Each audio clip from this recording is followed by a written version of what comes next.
झाबुआ में दूसरा दिन है सत्संग का। कल भी सत्संग हुआ था और बहुत से भक्तों ने सत्संग में आके आध्यात्मिक ज्ञान का लाभ प्राप्त किया था। तो आज भी वही बात चलेगी, मूल ज्ञान की बात चलेगी। पवित्र ज्ञान और मूल ज्ञान में जो भेद है उस भेद को समझना है, क्योंकि जब तक हम भेद नहीं जान पाए, दोनों में फर्क नहीं समझ पाए, जब तक हम पीतल और सोने को, कांच को और हीरे को एक ही मानते रह जाएंगे। तो आज का सत्संग शुरू करेंगे। सबसे पहले परमात्मा के नाम पे जयकार लगाएंगे, उसके बाद सत्संग स्टार्ट करेंगे। बोलिए परमपिता परमात्मा की जय, सद्गुरु बंदी छोड़ कबीर साहेब की जय, सभी संतों की जय, सभी भक्तों की जय, आज के आनंद की जय, सकल हंस को बंदगी साहेब बंदगी। तो मालिक की अपार कृपा है जो आज झाबुआ में दूसरे दिन का सत्संग आयोजित किया गया है। कालूदास जी ने ये पूरा आयोजन किया है।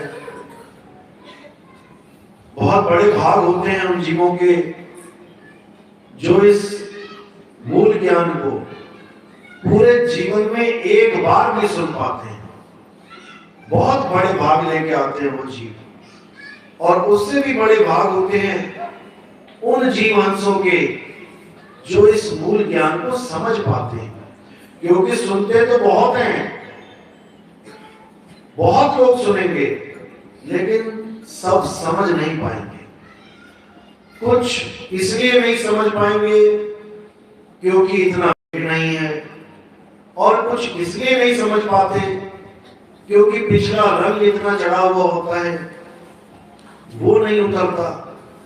सत्य असत्य का निर्णय नहीं हो पाता कि जो हम कर रहे हैं वो सच है या जो बिल्कुल ये नई बात बताई जा रही है वो सच है। बड़ी दिक्कत आ जाती है। आप नीचे बैठे हो ना, सब बैठे जैसे वैसे बैठे, तो बड़ी दिक्कत हो जाती है जब समझ में नहीं आ पाता है कि हम करें तो करें क्या। बहुत दिक्कत होती है, क्योंकि जो पीछे संत महात्माओं ने बताया है, हमारे पिताजी, दादाजी, परदादा जी करते आ रहे हैं, वो सच है या जो अब हमें बताया जा रहा है कि ये सब छोड़ दो और आत्म ज्ञान में आ जाओ, क्या ये सच है? असमंजस में पड़ जाता है जी कि चुनूं तो किसको चुनूं, ये करूं या वो करूं। अब इतने साल से मैं जो कर रहा था, अब पता लगा ये पूर्ण ज्ञान नहीं है, अब इसको छोड़ूं तो जग हंसाई होती है। लोग कहते हैं देखो जी, ये आज तक भोले शंकर के बड़े बड़े भंडारे लगाता रहा, अब कह रहा है कि पूजा पाठ नहीं करनी चाहिए। आज तक जिस गुरु की वाहवाही करता रहा, आज कह रहा उस गुरु के पास ज्ञान ही पूरा नहीं था। कल तक जो तीर्थ यात्राओं पे झंडे उठा उठा के पैदल जा रहा था, आज कहता है परमात्मा तो मेरे अंदर है।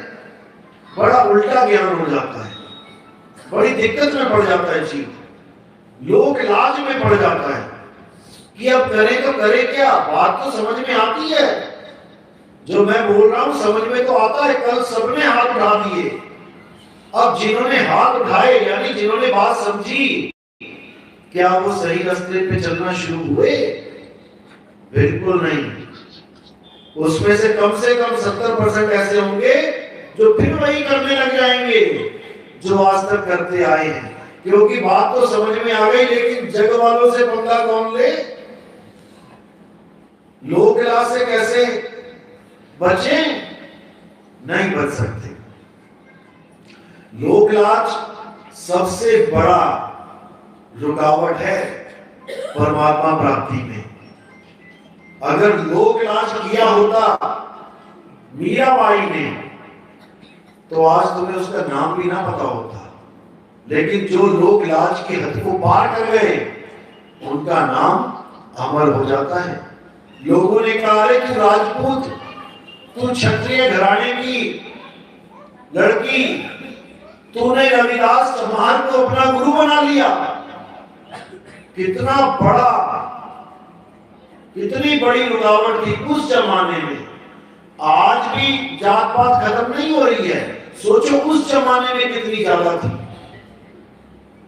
लेकिन वो नहीं पीछे हटी, वो कहती पायो मैं नाम रतन धन पायो, वस्तु अमोलक दी मेरे सतगुरु, कृपा कर अपनायो, पायो मैं नाम रतन धन पायो। अगर वो भी ये सोचती कि अरे नहीं नहीं नहीं, मैं तो इतनी ऊंची जात की, मेरा गुरु नीच जात का, मैं तो गुरु नहीं बनाती, मैं तो ऊंचा वाला बनाऊंगी, भले गड्ढे में डाल दे, भले खाई से फेंक दे, भले 84 में डाल दे, लेकिन मैं तो अपनी जात वाला गुरु बनाऊंगी। तो उसका क्या फायदा, कुछ ना मिलता उसको। और लोग तो यहां तक सोचते हैं कि मीराबाई का कोई गुरु ही नहीं था, वो तो कृष्ण की वाणी थी, वो तो कृष्ण जी की मूर्तियां लेके घूमती थी। बिल्कुल सत्य है ये बात। शुरू में देवी देवताओं की पूजा अर्चना की जाती है, ABCD पढ़ी जाती है, लेकिन आगे जाके आत्मज्ञान को प्राप्त किया जाता है, उस वस्तु को जाना जाता है। वस्तु मूर्ति नहीं थी मीराबाई की, कि मीराबाई वस्तु हाथ में लेके, मूर्ति हाथ में लेके गली गली गाती फिर रही है। वो कह रही है वस्तु अमोलक, अमोलक यानी जिसका कोई मोल ना हो। आपके घरों में जितनी भी मूर्तियां हैं, कोई भी मूर्ति ले लो, किसी मंदिर में जितनी भी मूर्तियां हैं, उनका एक मोल है। आप मार्केट से खरीद के लेके आए वो मूर्ति, कोई 50 रुपए की, कोई 100 रुपए की, कोई 1000 की। मंदिरों में संगमरमर की, अष्टधातुओं की मूर्तियां होती हैं, उसका भी रेट है, उसका भी मोल है, अनमोल वो भी नहीं। लेकिन मीराबाई की अनमोलक वस्तु कौन सी है? वस्तु अमोलक दी मेरे सतगुरु, कृपा कर अपनायो। कृपा करके उस गुरु ने मुझे अपनाया, ना कि मैं कृपा करके उनके पास गई कि मैं ऊंची जात की, चलो मैंने छोटी जात का गुरु बना लिया, मैंने ही एहसान कर दिया। उसने कृपा करके मुझे अपनाया। और वो अनमोलक वस्तु क्या है जिसका मीराबाई को ज्ञान हुआ, प्राप्ति हुई? वो हमारी आत्मा है। आत्मा का कोई मोल नहीं है, आत्मा अमोलक है। लेकिन उस वस्तु का कोई भेदी संत नहीं मिल पा रहा है, इसलिए वस्तु को छोड़ के, उस आत्मा को छोड़ के हम अन्य नाशवान चीजों में उलझे पड़े। किसी भी, कोई भी, जो भी वस्तु हमें आंखों से दिख रही है वो सब नाशवान है। यहां तक कि जितने मंदिर मस्जिद गुरुद्वारे हमने बनाए हैं, ईंट पे ईंट रख के बनाए हैं, नींव खोद के बनाए हैं, ये भी नाशवान हैं। देखो कितने पुराने मंदिर खंडहर हुए पड़े हैं, कितनी मस्जिदें खंडहर हुई पड़ी हैं। ना हम दोबारा उसको रिपेयर करें, वो ढह जाएगी, मिट्टी में मिट्टी हो जाएगी। जितने भी तीर्थ स्थान है, देखो एक बाढ़ आती है, तीर्थ स्थान उजड़ जाता है। ये हम हैं जो इन तीर्थ स्थानों को बसा के बैठे हैं। जहां तीर्थ स्थान में 10 लाख बंदा पहुंच जाए, उसका नाम ऊंचा हो जाता है कि वो बहुत बड़ा तीर्थ है। किसकी वजह से? अभी लॉकडाउन में सारे तीर्थ जीरो हो गए, एक भी भगत ना पहुंचा। तीर्थ की महिमा ही भक्तों से होती है। जहां भगत ना पहुंचे वहां पे कौन सा तीर्थ? आप जाओगे अकेले घूम घाम के वापस आ जाओगे, कहोगे अरे कहां गया मैं, और वहीं पे 10 लाख आदमी है, तुम कहोगे क्या बात है। ये है तीर्थ। इसीलिए साहिब ने बोला भ्रम भ्रम कबीरा फिरे उदास, तीर्थ बड़ा या तीर्थ का दास। तो यहाँ पे तीर्थ का दास बड़ा है। तुम बना लो तीर्थ कहीं पे। ऐसे ऐसे मंदिर बनाए गए हैं जो अभी 10-15 साल में ही इतने मशहूर हो गए, इतने लोग वहां जाने लगे कि पुराने मंदिरों से भी ज्यादा महिमा हो गई उन मंदिरों की। क्यों? इच्छा पूर्ति कि जी इस मंदिर में जाके कुछ मांगो तो पूरा हो जाता है। इच्छा पूर्ति के चक्कर में जो असली चीज है, जिसको प्राप्त करने के लिए इंसानी चोला मिला, उसकी कोई खबर ही नहीं है कि वो मिल जाए तो क्या बात बन जाए। लेकिन नाशवान चीजों में सब उलझे पड़े हैं। तो 2 प्रकार के तत्व हैं सबके लिए, एक सत्य, एक असत्य। असत्य तत्व की क्या पहचान होती है? असत्य वो होता है जो बनता है और बिगड़ता है, जो एक सा नहीं रहता। जैसे ये संसार एक सा नहीं है। आज पौधा लगाओ, धीरे धीरे बड़ा होगा, आगे जाके सूख के मुरझा जाएगा, खत्म। ऐसे ये संसार है, दुनिया बदल रही है, पल बदल रही है। ऐसे ही ये काया है, चाहे आपकी है चाहे गुरु की है, दोनों काया बदल रही है। जब बच्चा पैदा हुआ, गुरुजी पैदा हुए छोटे से थे, धीरे धीरे बड़े हुए, बदल रहे हैं, और बड़े हुए, काया और बदल रही है।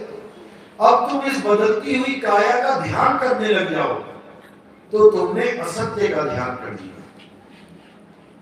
असत्य का ध्यान करोगे, सत्य कभी मिल ही नहीं सकता। प्लास्टिक के बीज बोओगे तो फसल कभी काट ही नहीं पाओगे। असली बीज बोना पड़ेगा।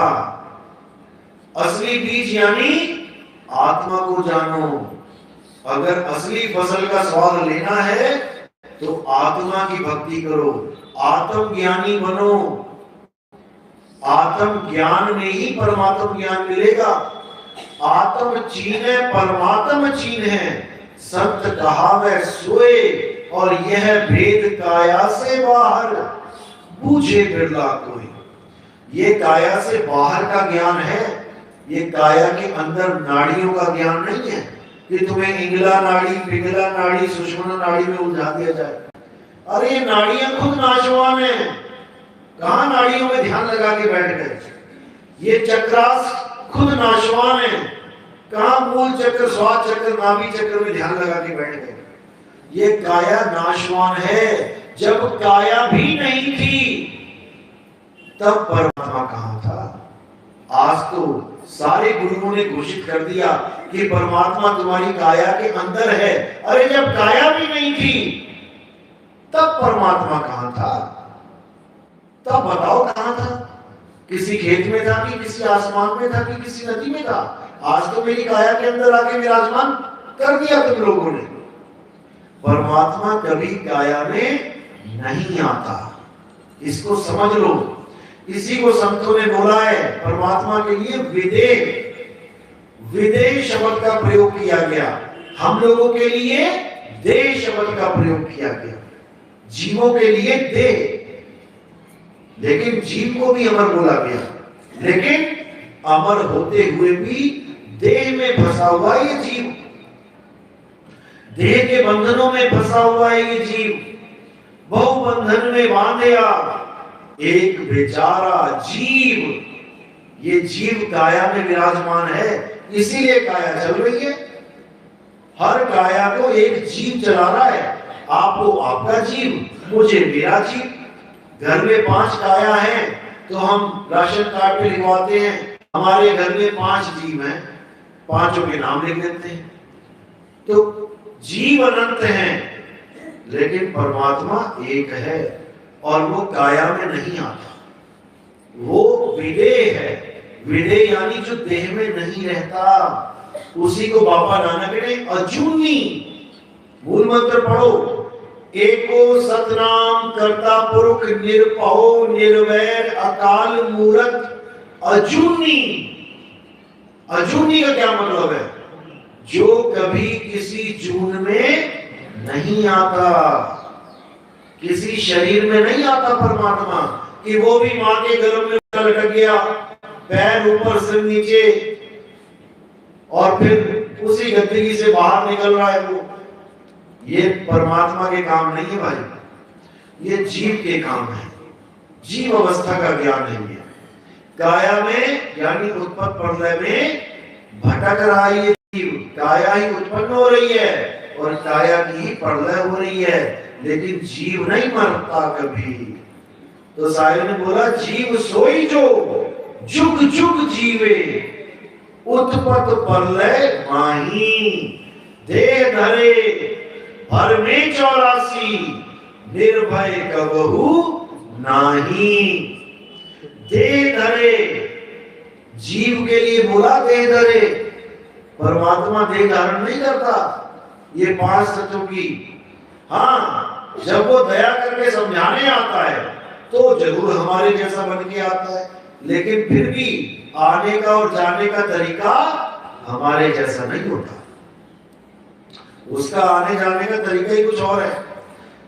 असल में तो वो आता जाता ही नहीं है, हमें केवल दिखता है अपनी लीला से, क्योंकि वो कुछ भी कर सकता है। केवल हमें दिखाई देता है कि हाँ भाई कोई हमें समझा रहा है, जब मालिक आते हैं तो इसी को बोला संतों अभिगत से चला आया, कोई मेरा भेद मरम ना पाया, ना हम लीना गर्भ बसेरा, बालक होए दिखलाया।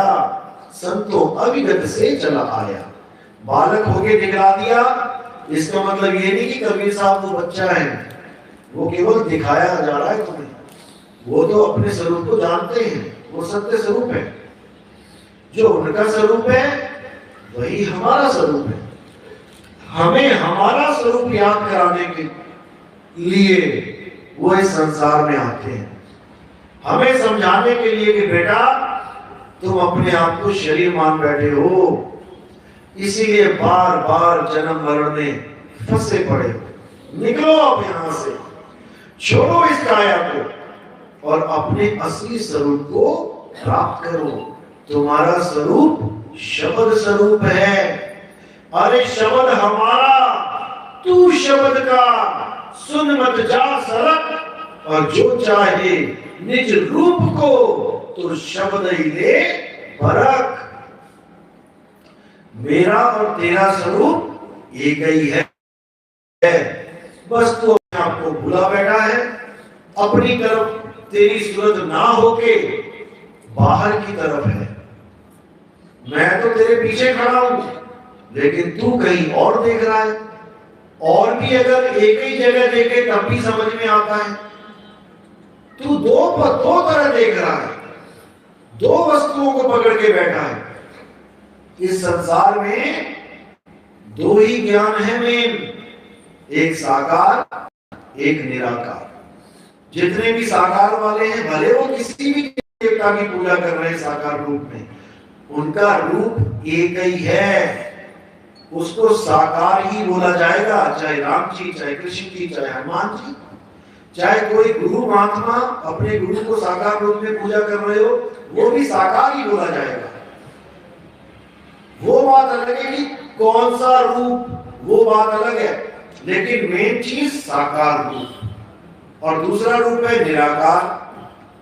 ये जितने भी पंथ जो परमात्मा को निराकार कहते हैं, ये दूसरे प्रकार का ज्ञान है। तो यही दो प्रकार का ज्ञान पूरे संसार में चल रहा है। निराकार वाले हिंदू भी हैं, मुसलमान भी। हिंदू जनता में कम से कम नहीं तो 30-40% लोग ये मानते हैं कि परमात्मा निराकार है, उसका कोई आकार नहीं। जिसमें सारे आर्य समाजी, जितने भी आर्य समाज वाले हैं, ये परमात्मा को साकार मानते ही नहीं, लेकिन है हिंदू, है सनातनी, मूर्ति पूजा का घोर विरोध करते हैं, है हिंदू, है सनातनी। उसके बाद हिंदू धर्म में आ जाओ, निरंकारी, राधा स्वामी और भी अन्य पंथ हैं जो परमात्मा को निराकार बोलते हैं कि परमात्मा तो निराकार है। अब आधे निराकार वाले, आधे साकार वाले। अब ये दो पार्टियां बन गई इस जगत में, और कौन मान रहा है इसको? वही एक सुरता, वही एक जीव, क्योंकि हम सब जीव एक रूप हैं। हम सब आदि आदि पार्टियों में बढ़ चुके हैं। आधे साकार को पकड़ के बैठ गए, आधे निराकार को। और जो सत साहिब है, जो असली चीज है, वो उसके पीछे खड़ा है। यानी कबीर साहब हमें देख रहे हैं और हम आगे दो पार्ट को देख रहे हैं, दो ठौर को। तो साहिब कहते हैं मैं तो देखूं तुझको और तू देखे कहीं और। लानत ऐसे चित्त पर एक चित्त दो ठौर। कहते लानत है ऐसे चित्त पर जो एक जगह भी स्थित नहीं हो पा रहा है। आधी दुनिया कुछ मान रही है, आधी कुछ मान रही है। हिंदू धर्म के अलावा मुसलमान ये मानते हैं कि अल्लाह का कोई रूप नहीं है, रंग रूप नहीं है। और ईसाई भी ये मानते हैं कि गॉड इज फॉर्मलेस, उसका कोई रंग रूप नहीं है। तो ये दो पार्टी पूरे विश्व में छाई हुई है, पूरे विश्व में। अब इन दोनों से जो अलग है वो क्या रूप है? वो शब्द स्वरूप है। तीन स्वरूप हो गए, एक साकार, एक निराकार और एक दोनों से न्यारा शब्द स्वरूप। तो साहिब क्या कहते हैं कि शब्द स्वरूप को जानो। साकार और निराकार तो एक ही सिक्के के दो पहलू हैं, हेड या टेल, या हेड बोल दो या टेल बोल दो, लेकिन सिक्का एक ही है। यानी सरगुण और निर्गुण एक ही है, बस तुम्हें देखने में दो लगते हैं। जैसे बर्फ में थोड़ी सी गर्मी लाओ, वो बर्फ पानी बन जाती है। अब तुम बर्फ को उठा के उसी पानी में डाल दो, जो पानी बर्फ से ही बना है। अब तुम्हें वो दोनों अलग अलग दिखाई देने लग जाएंगे। पानी को तुम कहोगे तो निराकार है, बर्फ को कहोगे साकार है, जबकि हैं दोनों एक ही। इन दोनों को समझ लो। परसों सत्संग हुआ था रामपुर में, पूरा गांव निरंकारी था। आए, सवाल जवाब चले। हम तो साकार को नहीं मानते, हम तो निराकार को मानते हैं। तो मैंने सवाल पूछा, ये साकार आया कहां से? ये साकार सृष्टि आई कहां से? तो कहते निरंकार से, निराकार से। जब निराकार से ही साकार सृष्टि बनी है तो ये उसी का ही एक अंग है, उसी से प्रकट हो रहा है। और तुम कह रहे हो कि निराकार अखंड है। अगर ये अखंड होता तो इसमें से साकार सृष्टि अलग हो ही नहीं सकती थी। ये खंडित हुआ तभी तो इसमें कुछ निकला और फिर इसी में समा जाएगा। इतना तो ज्ञान उनको भी है कि निराकार से ही साकार होता है और साकार निराकार में ही समा जाता है। इतना ज्ञान तो उनको है, लेकिन उनको आत्म ज्ञान नहीं है। निराकार और साकार तत्व ज्ञान है, निहित तत्व ज्ञान नहीं है। इसी को कबीर साहब समझा रहे हैं। कोई सरगुण में रीझ रहा, कोई निर्गुण ठहराए, अटपट चाल कबीर की मुंह से कहीं ना जाए। दादू जी की वाणी है कि कबीर साहब की तो अटपट चाल है, ना निराकार को पूजते हैं ना साकार को पूजते हैं। तो कबीर साहब कहते हैं सरगुण निर्गुण द्वंद पसारा, यानी झगड़ा मच गया और दोनों पड़ गए काल की धारा। सरगुण निर्गुण द्वंद पसारा, यानी आज तक देख लो धर्म के नाम पे कहीं भी झगड़े हुए हैं तो साकार और निराकार वालों के ही हुए हैं। आज भी हिंदू मुस्लिम इसीलिए लड़ते हैं। एक कहता है परमात्मा निराकार, एक कहता है साकार।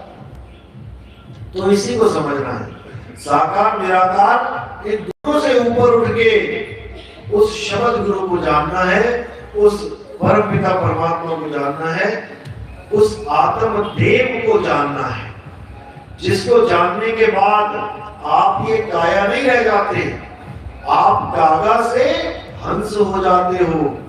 कहते कागा से हंसा किया, करत न लागी वाह, जब मालिक दया करते हैं तो अपने जैसा बना लेते हैं, फिर तुम्हें कागा नहीं रहने देंगे।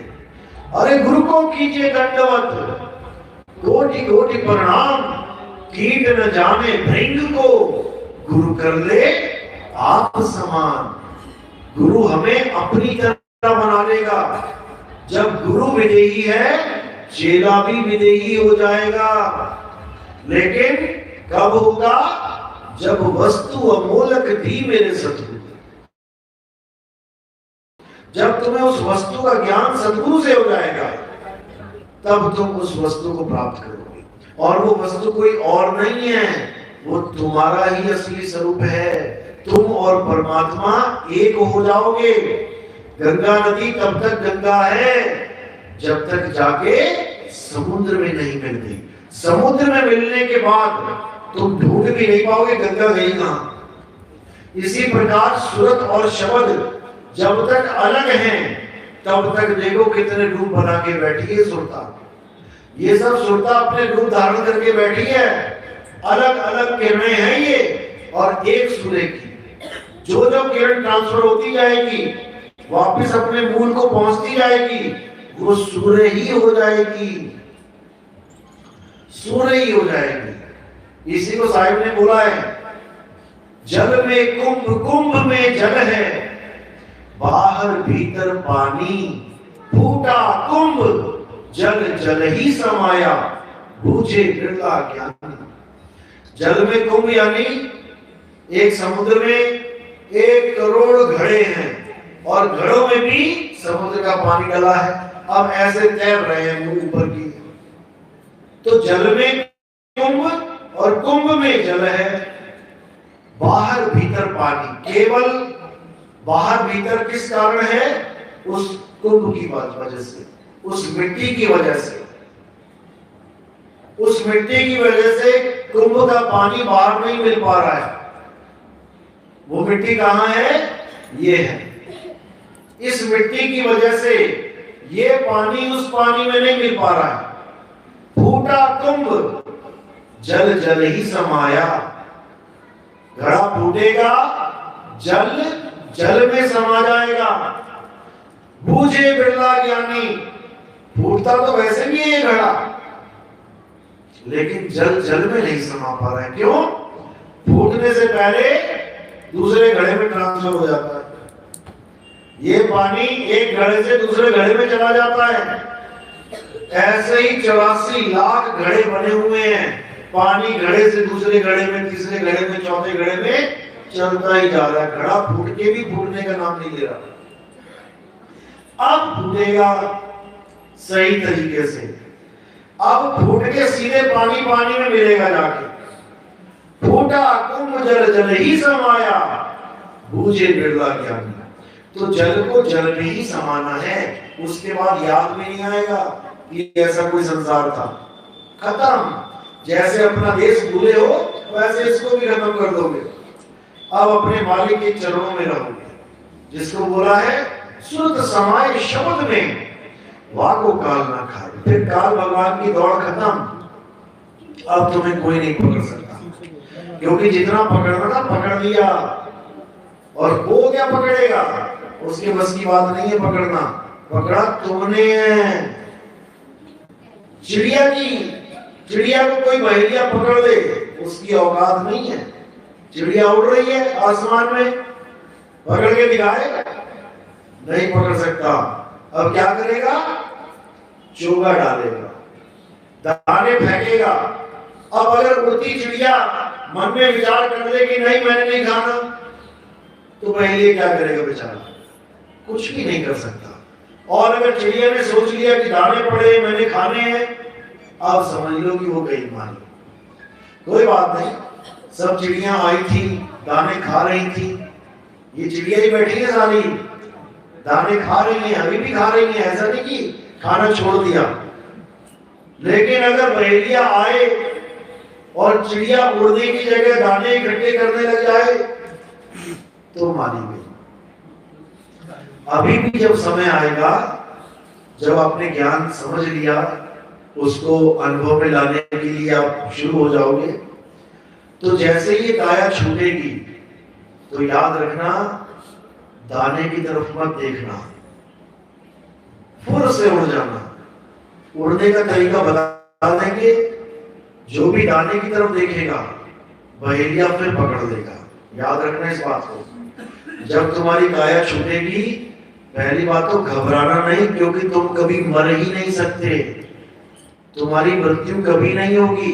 मन लाख डराए, तू मर गया मर गया मर गया, उसको क्या तू मरेगा बेटा, मैं नहीं मरता, अब तेरा नंबर है मरने का, क्योंकि मेरे गुरु ने तो अमर झड़ी दे दी है मुझे तो ऐसी झड़ी दे दी है, अब मेरी मौत नहीं होगी, अब तेरा नंबर लगेगा, क्योंकि मन को मार गगन चढ़ जाई और मान सरोवर बैठना है। अब मन का नंबर लगेगा। इस मन ने डरा डरा के बड़े बड़े ऋषि मुनियों की हालत खराब कर दी। यही डराता है, ये मन ही काल है, यही पकड़ता है अंत में। और पकड़ता भी क्या है, तुमसे खुद पकड़वा देता है अपने आप को। काया को तुम पकड़ देते हो मरते समय, मुझे बचा लो डॉक्टर साहब, बचा लो, इंजेक्शन लगा दो, बचा लो। अभी इसी गांव का कोई भगत था, कालूदास बता रहे थे, उसने बारहवें पंथ में नाम ले रखा था, तो उसने बीमारी की गोली नहीं खाई, गुरु जी पे विश्वास कर लिया, गुरु जी आएंगे सदलोक ले जाएंगे। अब जब प्राण निकलने लगे, अब कहता मुझे हॉस्पिटल ले चलो, मुझे दवाई दे दो। अब क्या फायदा, या तो दवाई खानी तो पहले ही खा लेता, गुरु पे विश्वास किया, वो भी अधूरा।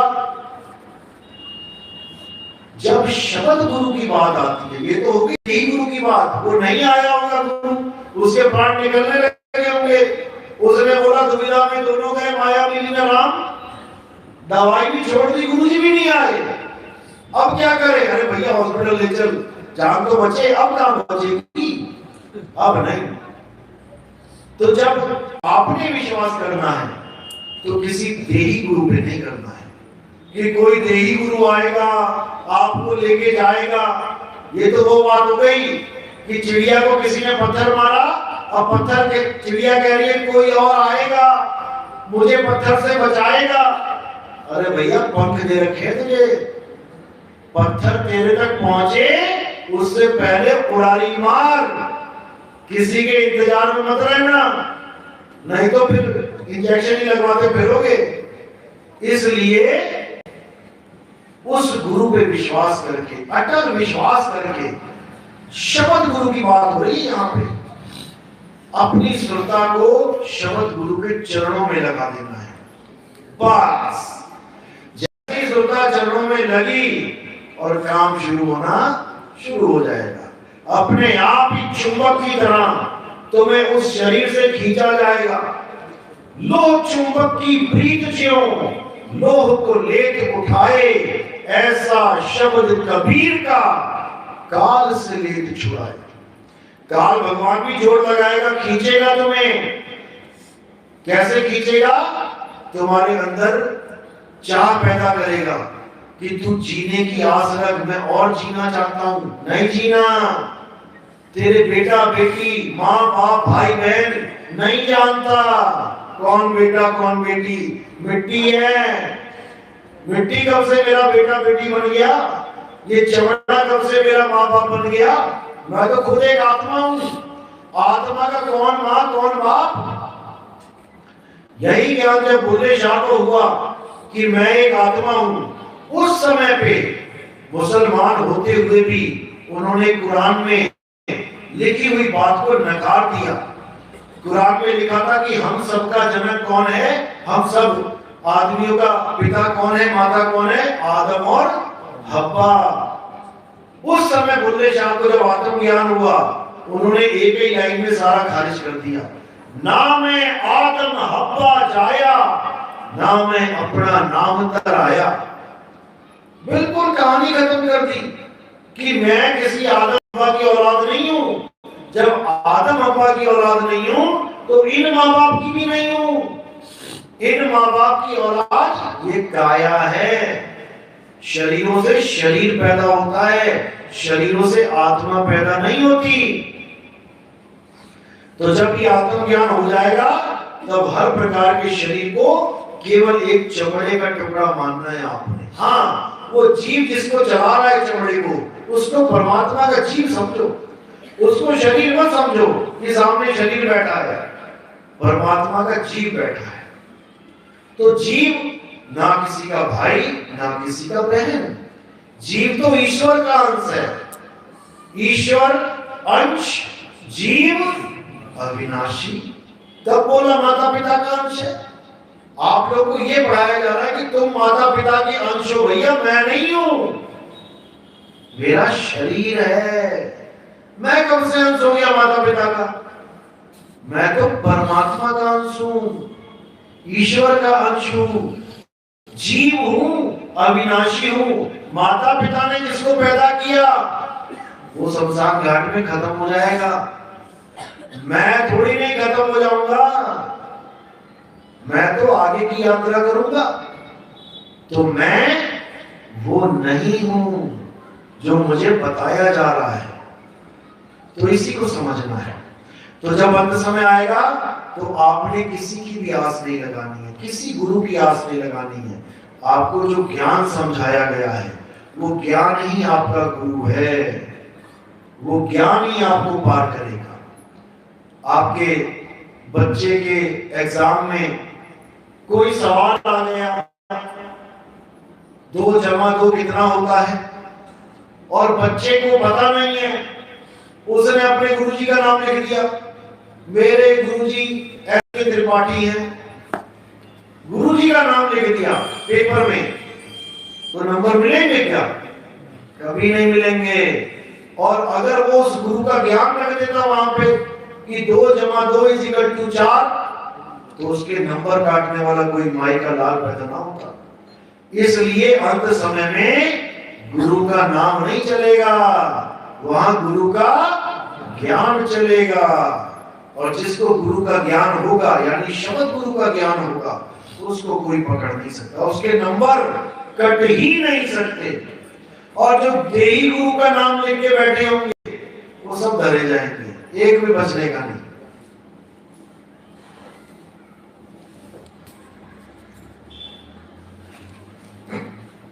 तो बात इतनी सी है कि गुरु मेरे सभी बड़े, अपनी अपनी थॉट। किसी ने राम राम कह दिया जपने को, वो भी सिर माथे कि गुरुजी आपका लाख लाख शुक्र है, मैं तो गलत संगत में बीड़ी जर्दा तंबाकू नशे गांजा अभी खाने पीने लग गया था, आपकी दया हुई, आपने मुझे राम राम जपने को दिया, मुझे बड़ा आनंद आया, शुक्र है आप मेरे। वो गुरु भी बहुत किस्मत वालों को मिल रहा है जो राम राम नहीं दे रहा है। कोई सोहम सोहम वाला गुरु मिला तो भी लाख शुक्राना आपका, आपने हमें उसका भेद बताया जो काया का सार है। काया का सार क्या है? श्वासा सार है, लेकिन देही का। अगर सांस बंद कर दें तो अभी छुट्टी हो जाएगी सबकी काया की। तो काया देही का सार है। महात्मा बुद्ध भी जब थक गए, हार गए, परमात्मा की प्राप्ति नहीं हुई, लोगों ने उनको परमात्मा बना रखा है। सोचो, लोग कहते हैं भगवान को ही परमात्मा थे, और वो खुद परमात्मा को ढूंढने के लिए निकले हुए हैं। 9वां अवतार बोल रखा है उनको। अगर आप पढ़ोगे तो राम जी के बाद कृष्ण अवतार, कृष्ण जी के बाद बुद्ध अवतार, 9वां अवतार बोला है भगवान का। वो भी भगवान को ढूंढने निकले हुए हैं। भगवान खुद भगवान को ढूंढने जा रहा है जंगल में, गुरु धारण कर रहा है। गुरु भी धारण किए तो ऐसे गुरु मिले जिनको खुद परमात्मा नहीं मिला था। तो महात्मा बुद्ध ने उन गुरुओं को धारण भी किया और रिजेक्ट भी मार दिया, छोड़ भी दिया। अगर हरियाणा के होते तो कहते खसम बदल दिया। तो ऐसा नहीं है, गुरु को आप छोड़ सकते हो ज्ञान के आधार से। अगर आपको किसी गुरु का ज्ञान और अच्छा समझ में आ रहा है, और अच्छा लग रहा है, ऊंची बात लग रही है, तो उसमें दोष नहीं है। 5वीं का ज्ञान कंप्लीट कर लिया और छठी का ज्ञान लेने के लिए अगले गुरु के पास जाने में कोई दोष नहीं है। आपकी तरक्की है कि इस गुरु का ज्ञान तो मेरे पास है ही है, हमेशा रहेगा।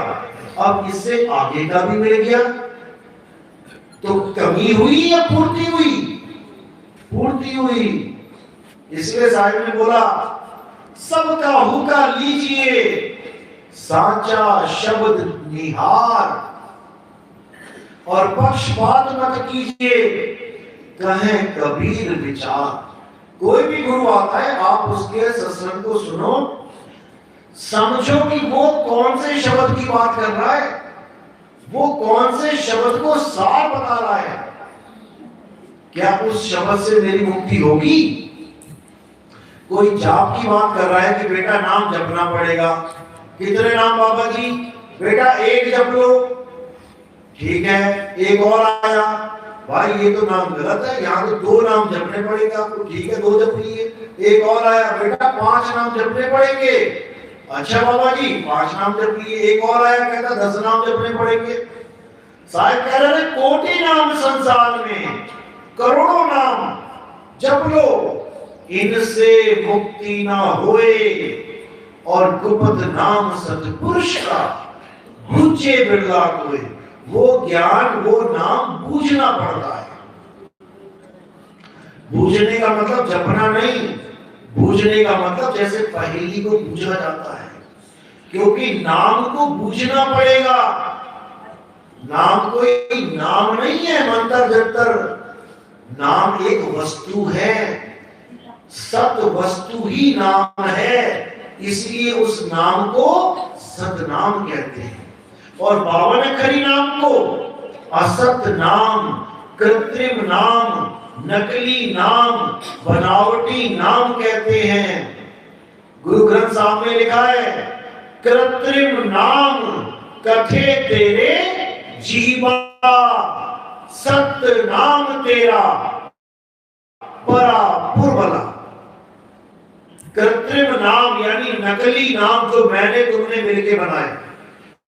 हिंदुस्तानियों ने हिंदी में बना दिए, चीनियों ने चीनी भाषा में बना दिए, अरबियों ने अरब भाषा में बना दिए, अंग्रेजों ने अंग्रेजी भाषा में बना दिए, तो करोड़ों नाम बना दिए।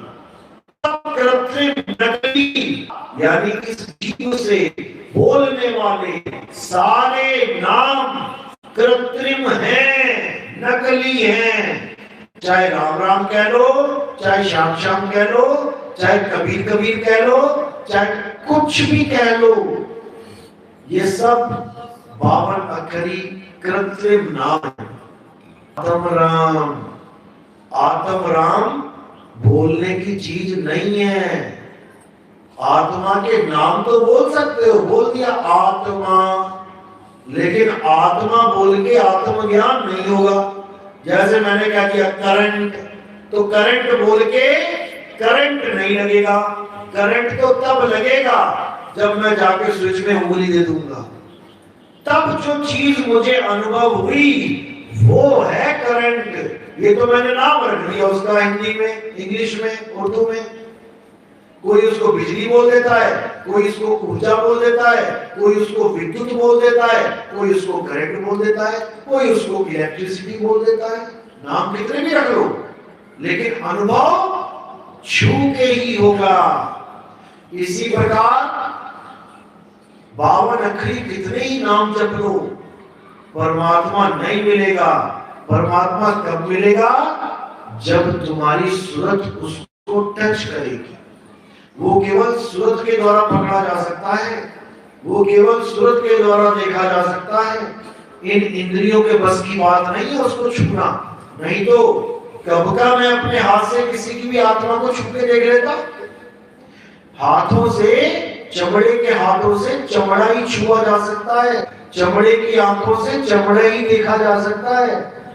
परमात्मा को देखने के लिए सूरत की आंख चाहिए। इसीलिए वाणी भी बोली साहब ने, सूरत से देख ले वह देश, सूरत से देख ले वह देश, देखत देखत दीखण लागे, मिट गए सकल अंदेश, सूरत से देख ले वह देश, ना वहां जाप नहीं वहां अजपा, नी अक्षर परवेश, सूरत से देख ले वह देश, सूरत से देख ले वह देश। वहां नी अक्षर प्रवेश होगा, यानी अक्षर वाला वहां नहीं पहुंच पाएगा। जो अक्षरों को जप रहा है, हिंदी के अक्षर, पंजाबी के अक्षर, वो वहां नहीं पहुंच पाएगा। वो इसी 3 लोक में रह जाएगा, क्योंकि उसने वो सामान पकड़ लिया जो 3 लोक का सामान है। ये भाषाएं, ये अक्षर, ये लिखना पढ़ना, ये 3 लोक का मामला है। लेकिन जो असली शब्द है, असली नाम है, वो 4थे लोक का मामला है। तो 4थे लोक का मामला जब समझ में आएगा, तब आप उसको प्राप्त कर पाओगे। उसी सतनाम की महिमा सब संतों ने गाई है। सतनाम कोई जाप नहीं है कि कोई जपने लग जाए सतनाम सतनाम सतनाम सतनाम, उससे कुछ नहीं होगा। सतनाम है क्या, इसको जानो। तो साहिब कह रहे हैं, सत्य नाम है सार, बूझो संत विवेक करी, उतरो भव जल पार, सतगुरु का उपदेश यही। कबीर सागर की पहली लाइन है ये, और कबीर पंथी ही नहीं समझ पा रहे हैं इस लाइन को। उठा के फूल पत्तियां और पान के पत्ते और नारियल पूरी दुकान सजा ली इन लोगों ने, लेकिन उस सतनाम को नहीं जान पाए। सतनाम जपवा दिया संगत को, सतनाम जपो सतनाम जपो सतनाम, लेकिन सतनाम का भेद नहीं जान पाए। तो साहिब पहली लाइन में बता रहे हैं कि सतनाम है सार। अब कोई कहे सार शब्द अलग है, सतनाम अलग है, ये भी पाखंड चल रहा है यहाँ पे। इसके नाम पे लूटा जा रहा है। 20-20, 21-21 हजार में सतनाम दे रहे हैं, 1-1 लाख में सार नाम दे रहे हैं। जो खुद कुटिया में रह के चला गया परमात्मा, उसके नाम पे अरबों खरबों रुपया इकट्ठा करा जा रहा है। तो साहिब कह रहे हैं सतनाम को जान भाई, सतनाम कोई मंत्र नहीं है। सत्य नाम है सार, सार यानी जिसका कभी नाश नहीं होता, और असार यानी जो नाशवान है। सत्य यानी जिसका कभी नाश नहीं होता, असत्य यानी जो नाशवान है। तो कह रहे सत्य नाम है सार, बूझो, बूझो मतलब जपो नहीं, जपना नहीं है, बूझो, क्योंकि ये एक पहेली है। ये तुम्हारे सामने पहेली है, इसी पहेली को बूझो कि कहां है सतनाम। श्वासों में है, मुंह में है, नाभि में है, त्रिकुटी में है, इगला पिगला सुषमना में है, कहां पे है सतनाम। इस पहेली को बूझ लो, गुरु से पूछ लो, तब तुम्हें समझ में आएगा सतनाम है कहां। है बिल्कुल पास। वो को कहां ढूंढे रे बंदे, मैं तो तेरे पास में, है बिल्कुल पास, लेकिन तुम्हारी सूरत वहां नहीं जा पा रही है, तुम ढूंढ नहीं पा रहे हो। घर में पड़ी वस्तु नहीं सूझे, बाहर ढूंढन जासी, जल में नीन प्यासी, मोहे देखते आवे हासी। जल में ही मीन है, वस्तु घर में ही है, लेकिन तुम्हें घर का ही नहीं पता, क्योंकि तुम्हें उस घट की जानकारी नहीं है जिस घट में परमात्मा विराजमान है। तुम्हें तन घट मन घट तो समझ में आ गया।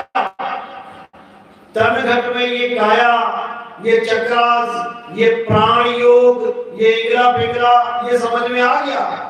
मन घट में तुम्हें प्रकाश, अनहद नाद, गुरु का नूरानी स्वरूप, ये सब समझ में आ गया। लेकिन इससे परे जो घट है, आत्म घट, वो समझ में नहीं आया। तो तन घट और मन घट, इन दोनों घटों में परमात्मा नहीं है। तन घट मानो साकार, मन घट मानो निराकार।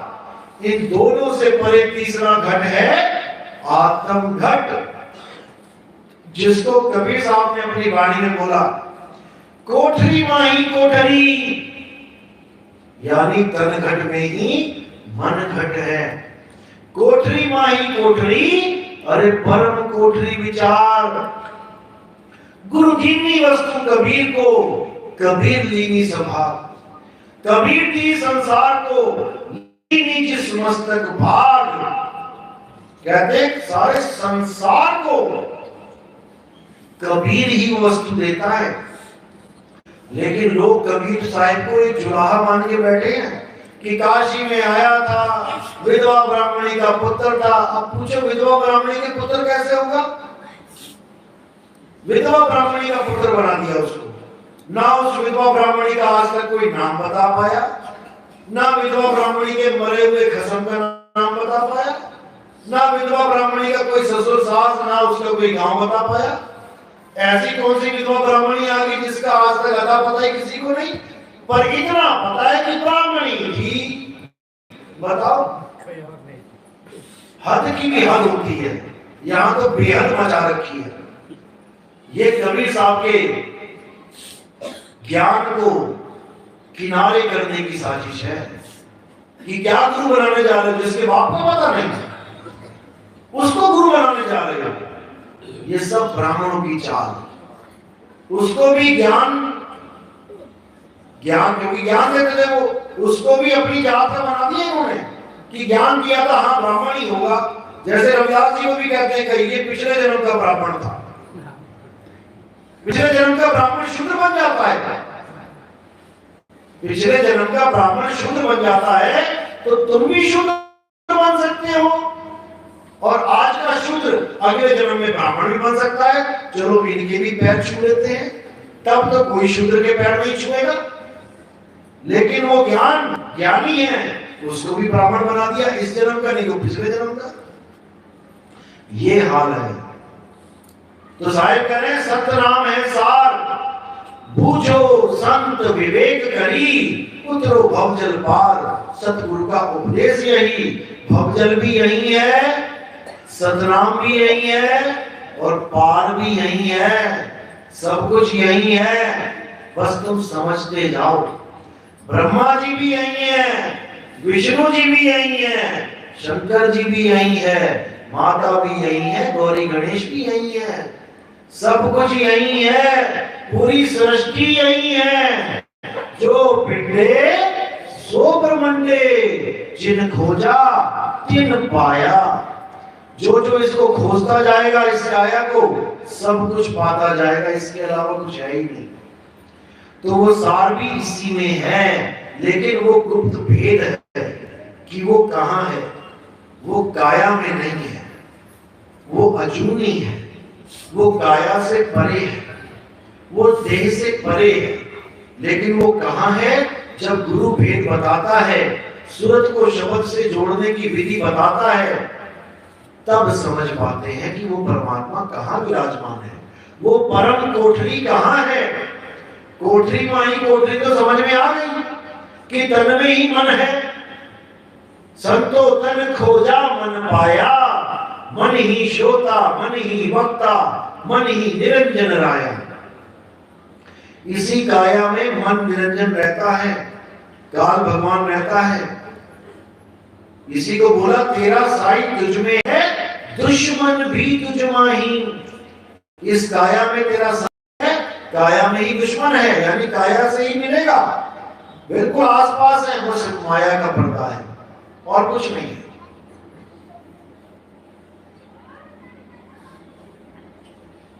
वो माया का पर्दा जब गुरु मिलता है तो उठ जाता है। उसके बाद दीदार होता है, पर्दा उठेगा, दीदार होगा, और वो ऐसा दीदार होता है कि वहां पर देखने वाला और दिखने वाला एक हो जाता है, दो नहीं रहते। बस इसको समझ लो। जब तक तुम कुछ देख रहे हो तब तक तुम और दिखने वाला दो हैं। जैसे मैं आपको देख रहा हूं तो आप मुझे देख रहे हो, एक देखने वाला एक दिखने वाला। मैं प्रकाश को देख रहा हूं, वहां पर भी दो हैं, एक देखने वाला एक प्रकाश दिखने वाला। जब तक द्वैत है तब तक मुक्ति नहीं है, तुम दो में उलझे रहोगे। जो दिखे सो माया संतो, जो दिखे सो माया, जो भी तुम्हें दिख रहा है माया है। माया से रहित कौन है? माया से रहित तुम हो। तुम हो माया से रहित। जब तुम अपने आप को जान लोगे तो दो से एक हो जाओगे, क्योंकि जो चीज तुम्हें प्राप्त होने वाली है वो कोई और नहीं है, वो तुम ही हो। जैसे एक कुत्ता शीशे के सामने खड़ा हो गया, पहले तो उसको बिना शीशे रखे एक थाली में लड्डू, पेड़ा, गुलाब जामुन रख दिया। अब देखो कुत्ते की स्पीड, तोड़ के नहीं खाएगा। गुलाब जामुन देके देखना है कभी कुत्ते को, रोटी देना और गुलाब जामुन देना। रोटी तो तोड़ के खाएगा पीस कर करके, और गुलाब जामुन एक ही बार में अंदर, एक ही बार में अंदर। 10 गुलाब जामुन रखो, 10 के 10 चट कर जाएगा। अब क्या करना है आपने? प्लेट वहीं रखो, 10 गुलाब जामुन रखो, लेकिन एक शीशा रख दो उसके आगे। शीशा रखा है, शीशे के आगे प्लेट है, प्लेट के आगे कुत्ता खड़ा हो गया। अब वो एक भी गुलाब जामुन नहीं खा पाएगा। क्यों नहीं खा पाएगा?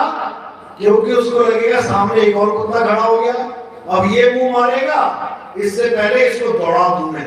अब भौंकना चालू। अब जो स्वाद लेना था उसने, वो स्वाद भी गया, और भौंक भौंक के कहते मर जाता है, भौंकना नहीं छोड़ता। तो क्या हुआ? अपना निज रूप ना जानने के कारण वो कुत्ता भौंक भौंक के मर गया। अब क्या शीशे में कुत्ता चला गया था क्या? नहीं गया। शीशे में कौन गया? उस कुत्ते का ध्यान, केवल उस कुत्ते का ध्यान गया। जब तक शीशा नहीं था तब तक ध्यान कहां जा रहा था? गुलाब जामुन में। जैसे ही कुत्ता आ गया सामने शीशा, अब सारा ध्यान गुलाब जामुन से हटा और शीशे में चला गया। अब हो गया झगड़ा शुरू। अब करना क्या है? वो शीशे वाले कुत्ते को बाहर निकाल देना है क्या? शीशे वाले कुत्ता तो है ही नहीं कुछ भी। उस बाहर वाले कुत्ते का ध्यान शीशे से बाहर निकाल के अपने तक ले आना है, यानी उसकी तरफ देखना ही नहीं है। तो आंखें बंद कर ले, वो कुत्ता गायब। आंखें बंद करके आराम से लड्डू खाए, कोई दिक्कत नहीं है। बस इसी प्रकार अपनी भटकी हुई सूरत को तुमने यू टर्न दे देना है, बस इतना सा काम है। उलट समानी आप में, खुद में समाएगी ये, क्योंकि खुद से ही अलग हुई पड़ी है। तुम तुमसे ही अलग हो गए हो। तुम खुद को ही नहीं जान पा रहे हो कि मैं हूं क्या। जो दिख रहा है वही मान के बैठ गए कि मैं हूं। तुम खुद से ही जुड़ा हो। जब खुद को पाओगे तब खुदा ही हो जाओगे। सारा खेल खुद का है। तो कहते हैं उलट समानी आप में प्रगति ज्योत अनंत। अरे तुम एक ज्योत के पीछे पागल हो। अनंत ज्योत यानी दिव्य ज्ञान। ज्योत ज्ञान के लिए भी बोला जाता है, प्रकाश ज्ञान के लिए बोला जाता है।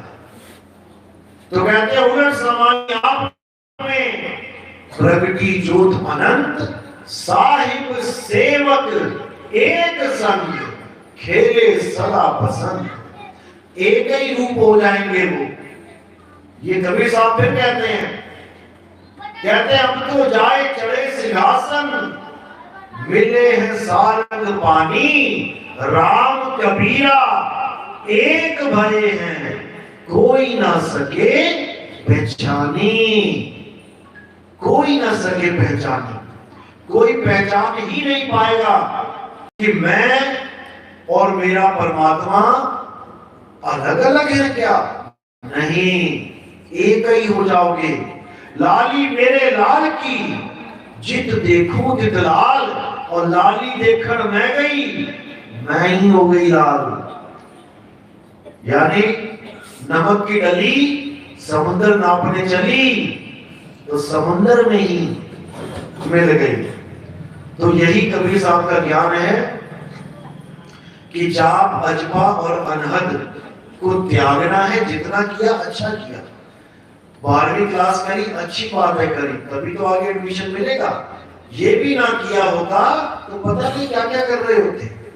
इसलिए बहुत अच्छी बात है, गुरु धारण किया, नाम दीक्षा ली, भक्ति करी, भगत कहलाए, अच्छे विचार आए, गांव में शहर में एक इज्जतदार आदमी की आपको उपाधि मिली, लोगों ने आपको भगत कहा, आप पे विश्वास किया कि नहीं ये तो गुरु वाला है, ये गलत काम नहीं कर सकता। आज देखो हम लोग अपना नेता चुन लेते हैं। अब नेता चुन तो लेते हैं, लेकिन हम ये एक बार भी नहीं सोचते कि वो नेता क्या करेगा, वो क्या विचार रखता है। हम कभी ये नहीं सोचते। हमें नेता भी ऐसा चुनना चाहिए जिसका कोई गुरु हो। यानी हम उस घोड़े पे दांव लगा रहे हैं जो बेलगाम है, जिसकी लगाम ही नहीं किसी के पास, तो वो तो घुड़सवार को भी गिराएगा। अब अगर लगामें लगी होंगी उसकी और वो ट्रेंड होगा तो घुड़सवार गिरेगा नहीं। इसलिए गुरु की महिमा है, उसको चुनो जो गुरु वाला है, वो हमेशा मर्यादा में रहेगा। गुरु कान भी खींचेगा उसके कि ये क्या कर रहा भाई। और जिसका कोई गुरु ही नहीं है उस पर विश्वास करना बहुत मुश्किल होता है। तो खैर मेन चीज जो है उसको समझना है, आत्म ज्ञान बिना नर भटके, कभी काबा कभी काशी। आत्म ज्ञान यानी तंत्रों मंत्रों जंत्रों से हटके अपनी आत्मा का ज्ञान प्राप्त करना, इसी को आत्म ज्ञान कहते हैं। आत्म ज्ञान का मतलब कोई मंत्र जंतर तंत्र नहीं है, कोई प्राण योग, कोई नाभि पे ध्यान लगाना, त्रिकुटी में ध्यान लगाना नहीं है। खुद का ध्यान करना, गुरु से भेद प्राप्त करना और अपने स्वरूप को याद करना, सिमरना, सिमरन करना अपने स्वरूप को, क्योंकि तुम्हारा और परमात्मा का एक ही स्वरूप है। चलो, किसी को कोई सवाल है? मेरी बात किस किस के समझ में आई? हाथ खड़े करो एक बार। बहुत अच्छी बात है। आप लोग की नहीं आई? आ गई? चलो अच्छी बात है। देखो, पहली बात तो ये समझ लो, कोई भी संत इस दुनिया का है आपका अहित नहीं चाहता, वो हमेशा आपके हित की बात करेगा। अब ये आपने देखना है कि मेरा हित कहां तक होगा, ये आपने देखना है। ये संत तो आया है, बात तो कर रहा है, लेकिन मेरा हित कहां तक है। मैंने बच्चे को एडमिशन देना है स्कूल में, लेकिन उस स्कूल की पहुंच कहां तक है। वो प्राइमरी स्कूल है 5वीं तक, या मिडिल स्कूल है 8वीं तक, या हाई स्कूल है 10वीं तक, या सीनियर सेकेंडरी स्कूल है 12वीं तक। ये हमने देखना है कि मैंने अपने बच्चे को कहां तक पढ़ाना है। ये नहीं सोचना कभी कि मैंने तो एक गुरु धारण कर लिया, अब मैं दूसरा गुरु धारण नहीं करूंगी। हमने भी ये बंधन नहीं डाला है अपने शिष्यों में कि आप केवल हमारे पास नाम ले लिए, आप कहीं नाम नहीं ले सकते। अगर आपको इस ज्ञान से कोई आगे का ज्ञान मिलता है, आत्म ज्ञान से भी कोई बड़ा ज्ञान मिल रहा है, तो सबसे पहले तो हमें बताओ, हमें पीछे क्यों छोड़ रहे हो भाई, हमें भी साथ ले चलो। सबसे पहले तो हमें बताओ। और अगर आपको नहीं भी समझ में आ रहा कि जो ज्ञान आप सुनना शुरू किए हो किसी और का, वो आगे का है या पीछे का है, तब भी हमें बताओ। निर्णय तो गुरु करेगा ना। अगर वो ज्ञान आगे का होगा तो ठीक है, दोनों इकट्ठे चलेंगे। अगर वो पीछे का होगा तो जाने मैं भी नहीं दूंगा। अपने चेलों को बैक गियर नहीं लगवाता गुरु, याद रखना। यानी कि ये नहीं कि तुम्हें पकड़ लूंगा मैं, यानी कि उस अज्ञान को सिद्ध करके रखूंगा कि ये पीछे का ज्ञान है, ये आगे का ज्ञान नहीं। उसके बाद तुम्हारी मर्जी है, कुएं में छलांग मारनी है तो मार लो। बात कितनी सी है। 2 4 5 भगत चले गए थे किसी और सत्संग को सुन के, उनको लगा आगे का ज्ञान है, आगे का मुझसे डिस्कस नहीं किया। अब उस गुरु ने नाभि पे ध्यान बता दिया और कहता है 7 साल तक नाभि पे ध्यान रखो। अब बेचारे परेशान, अब क्या किया जाए? तो कहते हैं जान बची तो लागो पाए, लौट के पुतू घर को आए। क्योंकि उनकी खबर किसी और ने दे दी थी मुझे कि वो लोग ऐसे ऐसे विचलित हो गए। मैंने कहा कोई बात नहीं, हमारे यहाँ तो कोई रोक टोक है ही नहीं, जाने दो। इतनी चाबी भर दी गई है कि नकली माल हजम ही नहीं होगा। और वही बात हुई, नकली माल हजम नहीं हुआ, वापस आ गए ससुर में बैठे बैठे। भाई तुम लोग तो चले गए थे। बोले गुरुजी हम तो परीक्षा लेने गए थे उसकी। मैंने कहा क्या बात है, बहुत बढ़िया बात है। गुरु की भी परीक्षा होनी चाहिए भाई, ज्ञान की परीक्षा होनी चाहिए, पता लगना चाहिए। एक एमपी का एक लड़का है, पहले गुजरात में काम करता था, मजदूरी करता था। जब हमारे सत्संग देखने लगा, वाहवाही देखने लगा, तो उसको लगा ये रास्ता शौर्य पैसे कमाने का। कौन वहां 5,000 में पूरा महीना जगमारी करे, मगजमारी करे। उसने क्या किया, हमारे आश्रम का एक ग्रंथ चुरा लिया। किसी से बोला कि वो आश्रम ग्रंथ भेज दो, हमारी बीजक। वो चुरा के बैठ गया। अब उस बीजक से सत्संग करने शुरू कर दिए। जो लिखा था वही पढ़ पढ़ के बताने लगा। अरे लिखा तो कोई भी पढ़ के सुना दे, लेकिन वो भेद कहां से लेके आए जो संत देंगे। खूब बीजक सुनाई लोगों को। उसके बाद जब लोग कहते हैं हमें नाम दीक्षा दो, तो जाके कान में फूंक मार दी। और 30-30 हजार रुपए लिए दो लोगों से चंडीगढ़ के। 60,000 रुपए की एक एक फूंक मार के आया। मैंने कहा सोचो इसकी फूंक कितनी महंगी है। एक फूंक कान में मारी 30,000 रुपए में एक आदमी को। दो लोगों का 60,000 का बिल बना के आ गया। मैंने कहा अगर 1 लाख बच्चों के कान में फूंक मरवा दी ना तो बेहोश होकर गिर पड़ेगा। नहीं तो 20 गुब्बारे फुला के देख लो। 20 बड़े वाले गुब्बारे फुलाओगे ना, दिमाग घूम जाएगा तुम्हारा फूंक मार मार के। तुम कहोगे भैया पप्पी ले आओ। पता लगा फूंक मार मार के खुदा इसी पहुंच जाए, फिर इसको दूसरी फूंक देनी पड़ रही है गैस सिलेंडर वाली। तो ऐसा हाल है लोगों का। भोली जनता परमात्मा को पाना चाहती है, चाहे कैसे ही मिले। 5-5 हजार रुपए उसी हमारे ग्रंथ को दिखा के अपने अकाउंट में डलवा रहा है कि हमें आश्रम बनाना है, 5,000 रुपए तो बताओ। अरे तुम्हें आश्रम बनाना है, मेहनत करके बनाओ ना। जनता के पैसों से आश्रम बनाओगे। जिसकी महिमा गा रहा है कबीर साहब की, वो तो कभी आश्रम बनाए नहीं लोगों के पैसों से। रविदास जी महाराज झोपड़ी में रहते थे। मीराबाई को लोगों ने कहा कि तू महलों की रानी, तेरा गुरु झोपड़ी में रहता है। अरे चेले का फर्ज अदा कर, उसका मकान तो बना दे। गई हीरा लेके गुरुजी को भेंट कर दिया। गुरुजी इसको बेच के मकान बना लो। कहते ठीक है बेटी, रख दो कहीं पे। वो वहां पे कोने में हीरा लटका के चली गई। कहीं जा रही थी, कहती महीने बाद आऊंगी। अब चली गई 1 महीने के लिए। सोचा 1 महीने में तो बढ़िया आलीशान बन जाएगा सारा मामला। और जब 1 महीने बाद आई तो फिर वही किया। कहती गुरुजी मैंने आपको हीरा दिया था, क्या हुआ?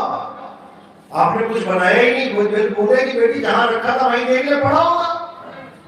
वहां हीरा जाके देखा, वहीं पड़ा था। उस हीरे को अपने मकान दुकान में इस्तेमाल नहीं किया। संगत का पैसा अगर कोई आश्रम बनाने में लगा रहा है, और बहुत चालाक लोग हैं ये क्या कहते हैं, अरे आप लोग के लिए तो बना रहे हैं, हमारे लिए बना रहे हैं, तो हमारे नाम करके दिखाना, हमारे नाम करके दिखा। अपने नाम करके बैठे हैं, सारी जमीनें अपने ट्रस्ट के नाम करके बैठे हैं। 1-1 किलोमीटर लंबी जमीनें, 1-1 भी छोटा बोला मैंने, 10-10 किलोमीटर लंबी जमीनें। अरे गरीब से गरीब भगत है, बंटवारा करके उनके नाम पे कर दो ना।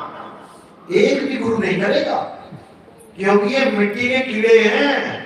इनको मिट्टी से प्यार है, इनको परमात्मा से प्यार नहीं है। ये मिट्टी के कीड़े हैं, मिट्टी में मिलेंगे जाके। क्योंकि ये लोग तुम्हें आजाद करने नहीं आए हैं, ये खुद बसने आए हैं। ये काल के लोग में खुद बसने आए हैं। बड़े से बड़ा आश्रम बना के पूरी मोहर लगा दी कि हम तो यहीं बसेंगे। और तुम्हें कह रहे हैं चलो सतलोक, चलो और खुद यहां पे नीवे गाड़ के बैठ के बताओ, ये हाल है। ना कबीर साहब ने कभी कोई आश्रम बनाया, ना रविदास जी ने कभी कोई आश्रम बनाया, ना बाबा नानक ने कभी कोई आश्रम बनाया। पैदल चलते गए कन्याकुमारी से लेके अरब देश तक। कभी चल के देख लेना, एक शहर से दूसरे शहर में तुम्हारी हालत खराब हो जाएगी। और वो लगातार चलते गए। क्यों गए? क्या उनके बीवी बच्चे नहीं थे, उनके माँ बाप नहीं थे, उनका क्या मकान दुकान नहीं था? सब कुछ था, केवल तुम लोगों के लिए, जीवों के लिए। अपना सारा चैन, अपना सुख दुख, अपनी काया का नाश करवा लिया पैदल चल चल के, केवल हम लोगों के लिए। और हम लोग फिर भी वहीं अटके पड़े हैं। हम लोग से वो चीजें छूट ही नहीं रही हैं जो वो छुड़वाने के लिए निकले थे। राम राम करता जग फिरे, राम न पाया जाए। वो राम राम आज तक नहीं छूट रही है। चलो खैर, अब समय आ गया है कि बहुत बड़े लेवल पे पूरे विश्व में ये प्रचार हो रहा है। विश्व के ऐसे ऐसे देशों से फोन आते हैं भक्तों के, जो 30-30, 40-40 साल से इन हठ योगियों के चक्कर में, इन प्राण योगियों के चक्कर में, इन अनहद नादियों के चक्कर में अपना जीवन बर्बाद कर रहे थे। जाग रहे हैं वो लोग। एक भगत का तो फोन आया, कहता मैंने सारी उम्र की कमाई इन गुरुओं की शरण में लगा दी। मेरी बीवी मुझसे दुखी, मेरे माँ बाप मुझसे दुखी, विदेश में रहता है वो। कहता है अब आपका सत्संग सुनता हूं तो रोना आता है कि भाई ये क्या बना। और खुद का दुख छोटा लगता है। दुख तो ये लगता है सारा संसार फंसा पड़ा है, उनको कैसे निकालें। हम तो निकले, बाकियों को कैसे निकालें। इतना बड़ा जाल, इतना बड़ा जाल कि पूरे संसार को उस जाल में फंसा रखा है इस काल भगवान ने। तो समय आ गया है, अब धीरे धीरे जागृति होगी और पूरे देश में, पूरे विदेशों में सतनाम का परचम लहराएगा। क्योंकि कबीर साहब ने अपनी वाणियों में कोई कमी नहीं छोड़ी। उन्होंने अपनी वाणियों में पूरा समझा रखा है कि मेरा नाम लेके ये काल भगवान 12 पंथ चलाएगा, लेकिन जब सही समय आएगा तो 13वां पंथ उजागर किया जाएगा। और ऐसा उजागर किया जाएगा कि पूरे संसार में बस 13 ही 13 होगा। जैसे नानक साहब ने भी इशारा दिया था 13-13, तो 13-13 तकड़ी, 13-13 तकड़ी क्या है? सत्य असत्य को तोलने की तकड़ी है। उस तकड़ी में सत्य और असत्य तोल दिया जाएगा। उसके बाद 13 ही 13 होगा, मेरा कुछ नहीं होगा। तो इसी को समझना है और पूरे विवेक के साथ, पूरे विचार के साथ सत्य असत्य का निर्णय करना है। क्योंकि निर्णय आपने करना है, कोई और आगे नहीं बताएगा कि क्या सच है क्या झूठ है। कोई और बताएगा तो अपने मन की बताएगा कि भाई ये ठीक है, यहां नाम ले ले। ऐसे कभी नाम नहीं लेना है। तुम खुद विवेक करो। परमात्मा ने तुम्हें बुद्धि दी है, परमात्मा ने तुम्हें विवेक दिया है, तो क्यों दिया है? किसी के पीछे लगने के लिए नहीं दिया। उस सत्य को तुमने समझना है, फिर अपनाना है।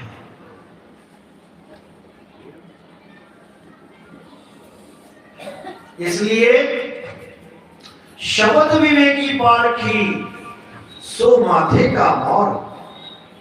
उस गुरु की वंदना करो जो शब्द विवेकी पारखी है। अगर नाम जाप ही करना होता तो विवेक की जरूरत ही क्या है? जो गुरु ने दे दिया मैंने लेके नाम जप लिया, उसमें विवेक की क्या जरूरत है? जो शब्द गुरु ने दिया मैंने ले लिया, उसमें विवेक की क्या जरूरत है? उसमें समझने की क्या जरूरत है? जैसे साहिब कहते हैं आदि नाम हम भाग सुनाया और ये मूर्ख जीव समझ नहीं पाया। अब वाणी तो ये कह रही है कि आदि नाम हम भाग सुनाया, यानी मैंने उस आदि नाम के बारे में सब कुछ भाग के सुना दिया जो मैं सुना रहा हूं, लेकिन मूर्ख जीव समझ नहीं पाया। समझ की बात करिए यहां पे।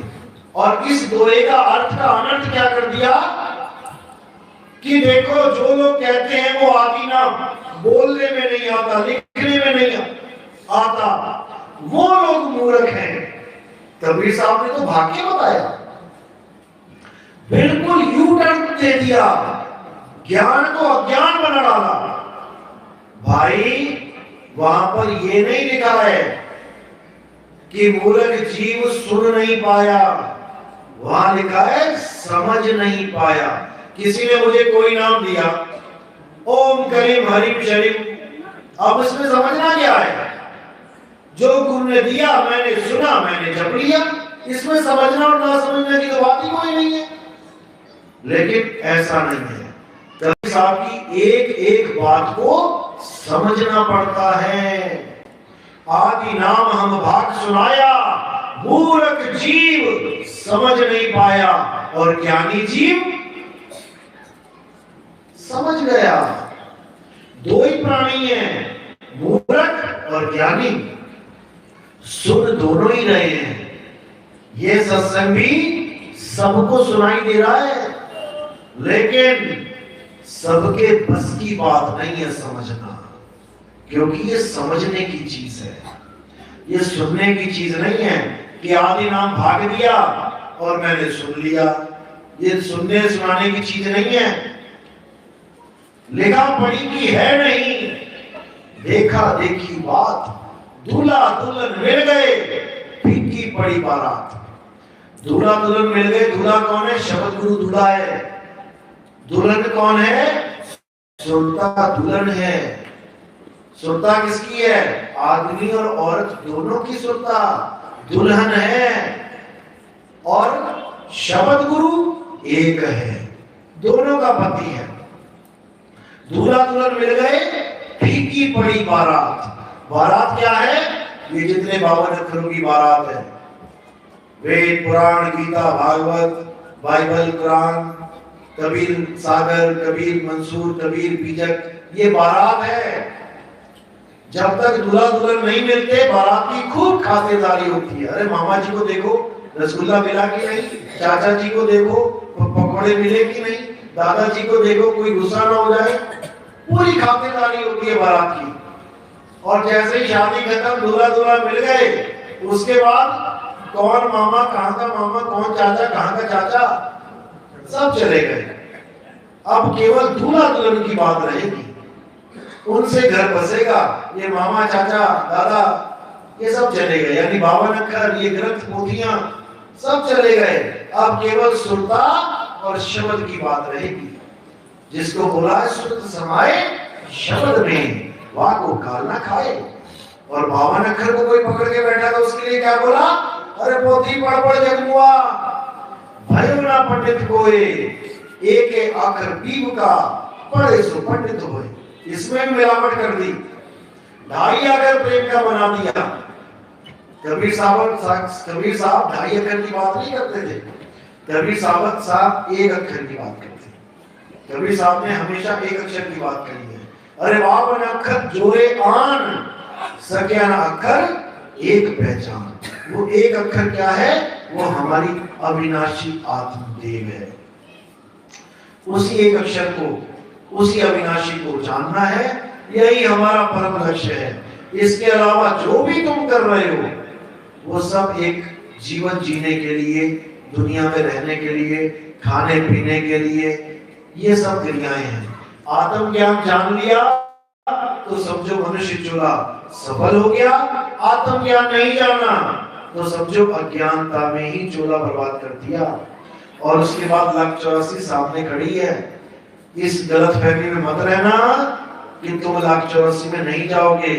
जो भी आत्मज्ञान को प्राप्त नहीं करेगा उसको जाना पड़ेगा।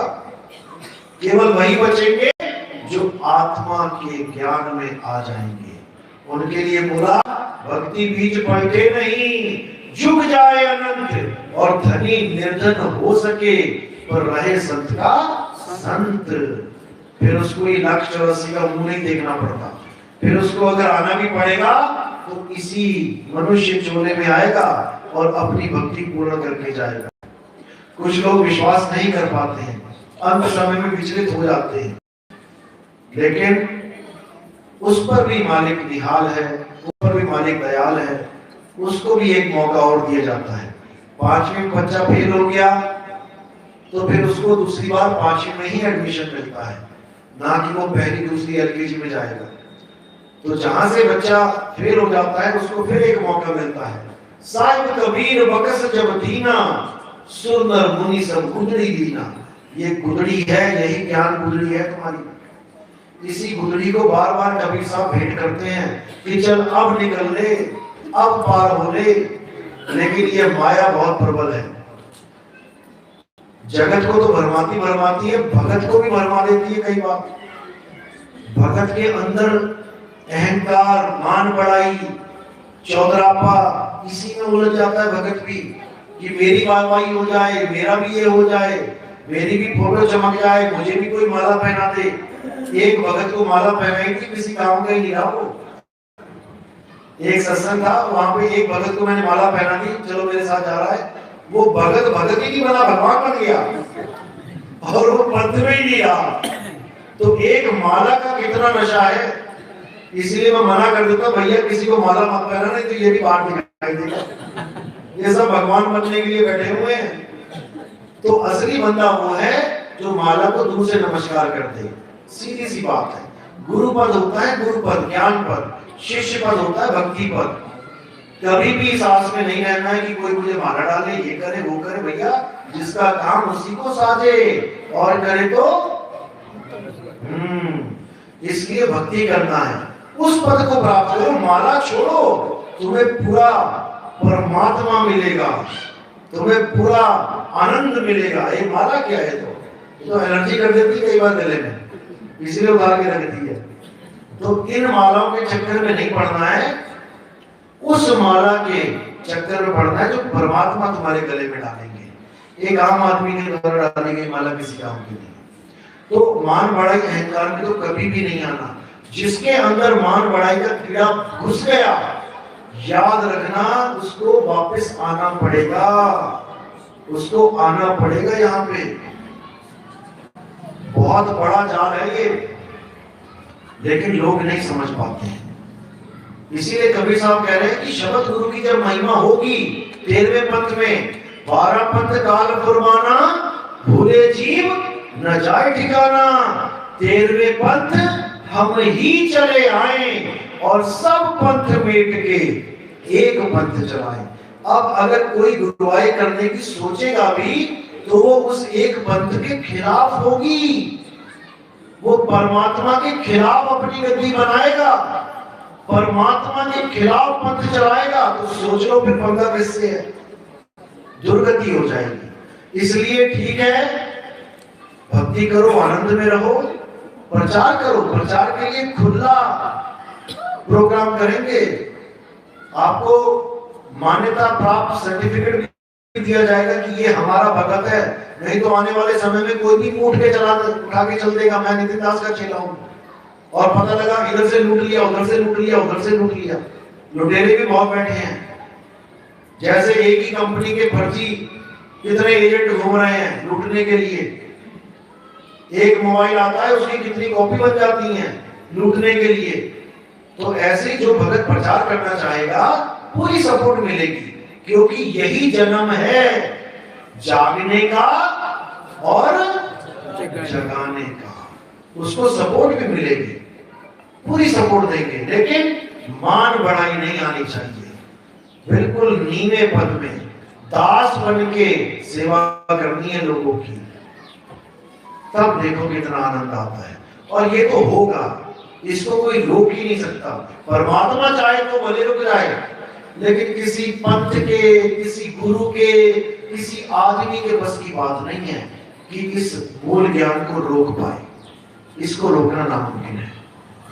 चलो, तो आज का सत्संग यही समाप्त करते हैं। नाम दीक्षा वाले हाथ खड़ा करें। साहब अलल पक्षी के बारे में बता दें। अलल पक्षी, अलल पक्षी, अलल पक्षी कबीर साहब की वाणी में आता है। अलल पक्षी के बारे में यह बताया जाता है कि वो इतना ताकतवर है कि 5 हाथियों को लेके उड़ जाता था। इतना ताकतवर था, 5 हाथियों को एक साथ लेके उड़ जाता था। तो लोग उसको कोई आसमान में उड़ने वाला पक्षी समझ बैठे कि कोई आसमान में पक्षी उड़ता है, ऐसे होता है, वैसे होता है। असल में अलल पक्षी की सुरता को बोला गया। ये सूरत है जो इन 5 हाथियों को, यानी इन 5 तत्वों को लेके पता नहीं कहां कहां उड़ रहा है, कहां कहां जा रहा है, कहां कहां घूम रहा है। अब इस पक्षी को क्या करना है, वो भार जो लाद रखा है उसको फेंक देना है और इसको वापस अपने गगन में, जहां गुरु भेद बताए, इसको वहां पहुंच जाना है। फिर इसे कोई नहीं पकड़ सकता।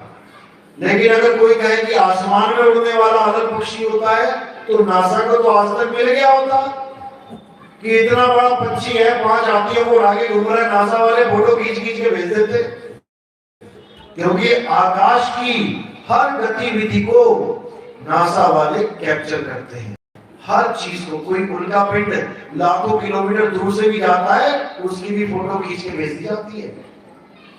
तो ऐसा कोई पक्षी नहीं है भाई, ये सुरता को ही बोला गया है, जो 5 तत्वों के हाथियों को ले लेके घूम रही है, भटकी हुई है अपने मालिक से, अपने घर से। तो इसका असली घर आकाश बताया गया है।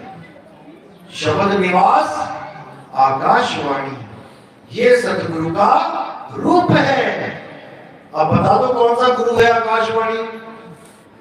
कोई गुरु बैठा है आकाशवाणी वाला? ये सतगुरु का रूप है।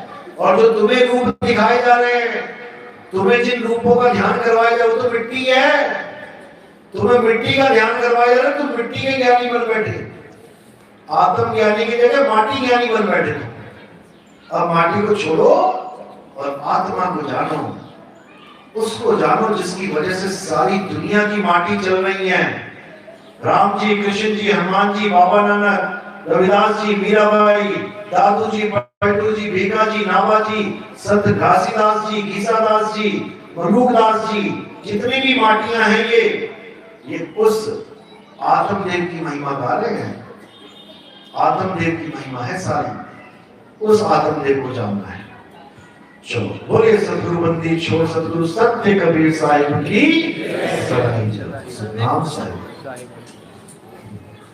गुरु जी, एक प्रश्न और बताना पड़ेगा आपको। संगत के हितकार के लिए, जीवों के उपकार के लिए, आपकी दया से इस दास को सब कुछ समझ आ रहा है और बहुत से जीव जहां अटके पड़े हैं उसको आपको बताना पड़ेगा। हम आपसे प्रश्न पूछ रहे हैं, चरणों में विनती लगा के, क्या गृहस्थी गुरु नामदान दे सकता है? और वो नहीं दे सकता तो क्यों नहीं दे सकता? क्या भेद है? गृहस्थी गुरु नामदान देने का अधिकारी क्यों नहीं है? आप कृपया करके इन भक्तों को बताएं, इन जीवों को बताएं, हम पर करें। शाहे बंदगी सतनाम जी। बहुत ही अच्छा सवाल है और ये मैंने शुरू के 5-7 सत्संगों में क्लियर किया हुआ है।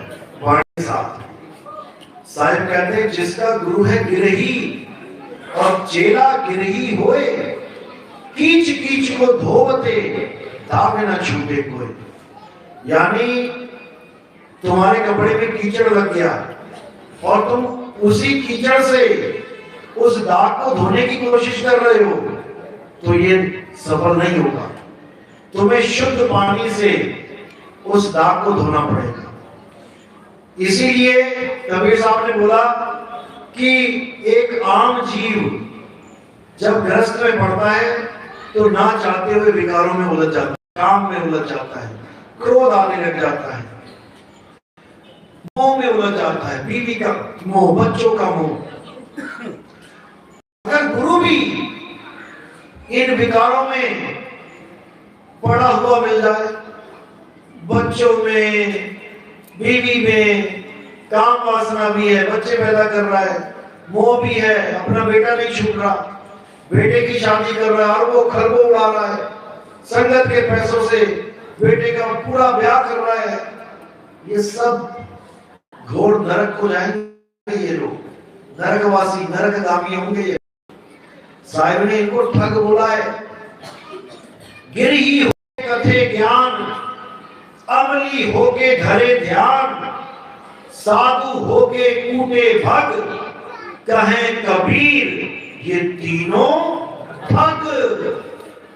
गिर ही होके कथे ज्ञान, खुद तो काम वासना से निकल नहीं पा रहा और सत्संग में बता रहा है हमें काम क्रोध पे काबू करना चाहिए। पर तेरा कितना काबू है भाई? तुम्हारा कितना काबू है? एक YouTube चैनल पे एक बाबा बोल रहा था, टोपी वाला बाबा, कहता दया दो प्रकार की होती है। एक प्रकार की दया होती है जीव हत्या ना करना, और दूसरे प्रकार की जो दया होती है वो बीज का नाश ना करना। एक ही बार में कितने जीव चले जाते हैं। अब उससे कोई पूछने वाला हो, तेरे खुद बीवी बच्चे, तेरे खुद बेटा बेटी, कितने जीवों का तूने नाश कर दिया। हमें समझा रहा है कि जीव का नाश नहीं करना है। तो ये कथनी और करनी में जब मैचिंग नहीं होती है तब ठग बोला जाता है। वो ठग है, इसीलिए बोला गिरही होके कथे ज्ञान। ये जितने बेटा बेटी वाले गुरु हैं, पहली बात तो इनका अपना ज्ञान नहीं है, लोगों से सुन सुन के ये बातें बनाते हैं। अपना ज्ञान, अपना आत्म ज्ञान होता तो अपनी बीवी को भी बीवी ना समझता, उसको परमात्मा का जीव समझता, भोग विलास से अलग हो जाता। और गुरु पद तो पिता पद होता है, गुरु की सब संतानें होती हैं, गुरु पद पिता पद होता है। तो कहते हैं गिरही होके कथे ज्ञान, अमली होके धरे ध्यान। अब कई बाबा कहते हैं कि मैं तो सुट्टा इसलिए लगाता हूँ, उसके बाद मैं सुप्त हो जाता हूँ और मैं परमात्मा में लीन हो जाता हूँ। अच्छा, यानी सुट्टा लगाओगे तो परमात्मा में लीन होगे। एक अहमदाबाद का भगत था, फोन करता है कि हमारे यहाँ तो गांजा पीते हैं, उससे क्या परमात्मा मिल जाएगा? मैंने कहा जैसे मिल जाएगा तो उसे बता देना भाई, उससे बीमारियां, परमात्मा को नहीं मिलता। तो ये साहिब ने ठग बोला है। जो गुरु अपने बच्चों को गद्दियां देके जाते हैं, ये महा मोह में पड़े हुए जीव हैं। बाबा नानक का उदाहरण देते हैं। बाबा नानक के भी तो बच्चे थे, वो भी तो गृहस्थ थे। अरे भाई, बाबा नानक ने कब अपने बच्चों को गद्दी दे दी? क्या बाबा नानक ने गद्दी अपने बच्चों को दी थी? जयचंद श्रीचंद को नहीं दी थी। तो वहां तुम क्यों फेल हो गए? वहां तुम बाबा नानक से अपना कंपेयर करते हो, अपनी तुलना करते हो कि हमारे बच्चे हैं तो क्या हुआ, बाबा नानक के भी बच्चे थे। अरे तुम अपने बच्चों को गद्दियां देके जा रहे हो, वो नहीं देके गए क्योंकि वो मोह भंग कर चुके थे। उनका मोह भंग था, तुम्हारा मोह भंग नहीं था। तो ये अच्छी तरह समझना है। भाई साहब ग्रस्त गुरुओं के खिलाफ हैं। धर्मदास जी को तो, जो धर्मदास जी का अपना पुत्र था, उसको भी घर से निकलवा दिया था। उसके मुंह में धर्मदास बेहोश हो गया। फिर उसको जगाया, बोले भाई ये काल का दूत है, ये कलेश करेगा, तेरा नाम लेके फिर तेरे नाम पे गद्दी और चला देगा, इसको बाहर कर। यहां तक कि जो कबीर साहब का पुत्र कहलाया कमाल, उसको भी गद्दी नहीं दी, उसको भी गद्दी नहीं दी। तो गुरु ग्रस्त नहीं होता है, ग्रस्त भगत होता है। क्योंकि जब भक्ति होती है तो काम क्रोध खुद ही निकल जाता है। फिर बीवी और बहन में कोई फर्क ही नहीं रह जाता। क्या करोगे बीवी बना के? जब आत्मा के बीच आनंद में आ गए तो चमड़े में क्या आनंद लोगे? अगर चमड़े के आनंद में आनंद मिल रहा है तो इसका मतलब आत्म आनंद नहीं मिला, फिर संचित आनंद तो झूठित आनंद हो गया। भाई मीठा खाने के बाद, रसगुल्ला खाने के बाद भी अगर तुम्हें चाय मीठी लग रही है, इसका मतलब रसगुल्ले में मीठा नहीं था, फीका रसगुल्ला खा लिया बिना चाशनी वाला। तो कहने का मतलब यही है, जो अपने निज आनंद में रहते हैं वो विरक्त रह हो जाते हैं, उनको किसी दूसरे की आस नहीं रहती, कहीं और आनंद नहीं ढूंढते। तो इसलिए ग्रस्त गुरु को ठीक है, जितना ज्ञान ले लिया सही है, लेकिन आगे बढ़ जाना चाहिए। चलो शंका समाधान। बोलिए सतगुरु बंदी छोड़ सतगुरु सत्य कबीर साहिब की तीसरी बार है साहिब पति की सतनाम। अब नाम दीक्षा वाले हाथ खड़े करो, और नाम दीक्षा वहीं करते हैं, घर पे करेंगे, और आरती का समय है, आरती करेंगे। आरती कैसे करते हैं? आरती देह की नहीं होती है, फिर समझ लो हमारे यहाँ आरती विनय गुरु की होती है, शब्द गुरु की होती है। कभी भी शरीर को अपना गुरु मत मान लेना। शरीर के माध्यम से जो शब्द गुरु ज्ञान दे रहा है वो तुम्हारा गुरु है, वो तुम्हारा गुरु है। तो शब्द गुरु की आरती कैसे होती है? अब इतने ज्यादा भगत है तो हमने एक तरीका निकाला है कि एक आदमी आके आप सब भक्तों की तरफ से फूल शीश पे धर देगा। शीश पे क्यों धरे? क्योंकि अंगूठे से लेके सिर तक ये सब काया है। ये फूल परमात्मा को यानी हृदय को समर्पित किए जाते हैं। काया से बाहर लखे हंस कहावै सोए, तो काया से बाहर फूल अर्पण किए जाते हैं। उसके बाद आपने आरती घुमानी है, शब्द गुरु की आरती होगी। और कोई योगदान में अगर सेवा करना चाहता है तो उसका स्थान है चरणों पे। फूलों का स्थान है सबसे ऊपर क्योंकि मालिक है, और माया का स्थान है सबसे नीचे क्योंकि दासी है। माया संतों के चरणों की दासी है, उसको चरणों में रहने दो। जिसने माया को गले में दिल पे बैठाया फिर उसका हाल बताइए आपको। चलो बोलिए सतगुरु बंदी छोड़ सतगुरु सत्य कबीर साहिब की सदा जय। साहिब बंदी की सतनाम।